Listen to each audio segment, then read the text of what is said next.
नमस्कार दोस्तों, आपका स्वागत है मेरे YouTube channel share market today में। आज हम बात करेंगे एम ऑयल लिमिटेड कंपनी के बारे में। कंपनी के फंडामेंटल कैसे हैं, चार्ट पे कहाँ पर सपोर्ट है, कहाँ पर रेजिस्टेंस है, नेक्स्ट टारगेट क्या निकल के आएंगे, हम इस बारे में बात करेंगे। चलिए जान लेते हैं थोड़ा कंपनी के बारे में। कंपनी की मार्केट कैप 7,288 करोड़ की है। करंट प्राइस चल रहा है 358 रुपये का। स्टॉक ने 52 वीक लो लगाया है 274 रुपये का और 52 वीक हाई लगाया है 406 रुपये का। स्टॉक का पी है 26 का, जबकि इंडस्ट्री पी है 21.80 का। बुक वैल्यू है 130 रुपये की और फेस वैल्यू है 10 रुपये की। आर चल रहा है 14.70 का और आर चल रहा है 18.80 का। कंपनी पूरी की पूरी डेट फ्री है। कंपनी पे किसी प्रकार की कोई उधारी नहीं है। कंपनी जो है डिविडेंड यील्ड भी पे करती है लगभग 1.57% की। चलिए चलते हैं स्टॉक के रिजल्ट पर। चेक करते हैं क्वार्टरली रिजल्ट में कैसा रहा है कंपनी का परफॉर्मेंस। हम आए हैं क्वार्टरली रिजल्ट पर। देखिए दिसंबर 2024 में कंपनी ने सेल की है 367 करोड़ की, जो मार्च 2025 में बढ़कर 433 करोड़ की हो गई और जून 2025 में घटकर ये 348 करोड़ की रह गई। ऑपरेटिंग प्रॉफिट मार्जिन चेक कर लेते हैं।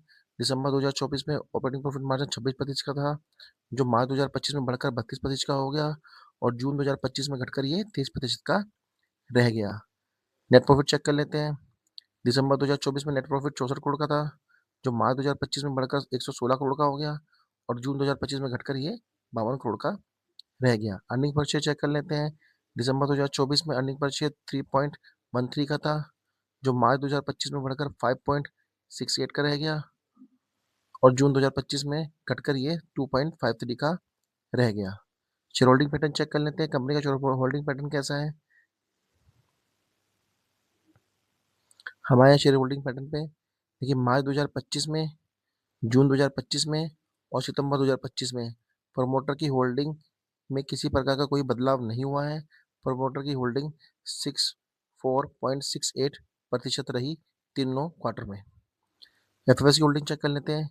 मार्च 2025 में एफएफएस की होल्डिंग 3.25 थी, जो जून 2025 में बढ़कर 6.16 हो गई और सितंबर 2025 में हल्की फुल्की घटी और 6.05 रह गई। डीएस की होल्डिंग चेक कर लेते हैं।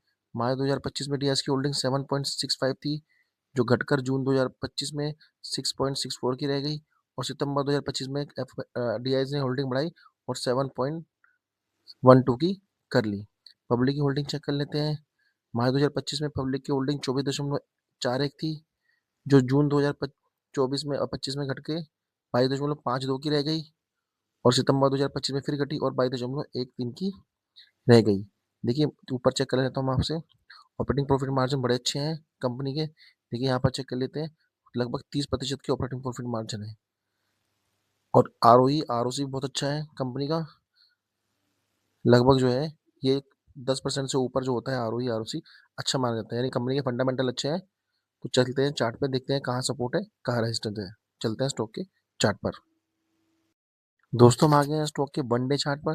देखिए वन डे चार्ट पे स्टॉक ने क्या करा, आज लो बनाया है 353 रुपये का और लो बनाने के बाद स्टॉक ने हाई बनाया 361 रुपये का और ये आज क्लोजिंग जो हुई है वो 358 रुपये के आसपास जो है स्टॉक में क्लोजिंग हुई है। थोड़ी हिस्ट्री में आपको चेक करा देता हूँ स्टॉक की हिस्ट्री क्या है चार्ट पे। देखिए हम आ गए हैं थोड़ी सी हिस्ट्री पीछे करके और यहाँ पर देखिए, यहाँ पर जो है अप्रैल 2025 में स्टॉक ने 274 रुपये का लो बनाया था। अपना न्यू 52 वीक लो बनाया था 274 रुपये का और उसके बाद स्टॉक में एक दमदार तेजी आई। तेजी आने के बाद जो है उसने जो है स्टॉक ने जो है 397 रुपये का जो है उसने यहाँ पर एक रेजिस्टेंस फेस किया। देखिए यहाँ पर जहाँ पर सर्कल बनना है 397 का रेजिस्टेंस फेस किया। स्टॉक ने रेजिस्टेंस फेस करने के बाद नीचे गिरावट आई और यहाँ पर 200 एक्सपोनेंशियल मूविंग एवरेज को सपोर्ट के तौर पे लिया। वो वापस उसने जो है 397 रुपये को रेजिस्टेंस फेस किया। देखो कहाँ कहाँ रेजिस्टेंस फेस किया मैं आपको दिखाता हूँ। ये रेजिस्टेंस के तौर पे काम करेगा यहाँ पर 397 रुपये का एक हर्डल। देखिए फर्स्ट यहाँ पर करा इसने फेस, सेकंड यहाँ पर करा और थर्ड यहाँ पर करा। यहाँ पर 200 एक्सपोनेंशियल मूविंग एवरेज सपोर्ट के तौर पे लिया था।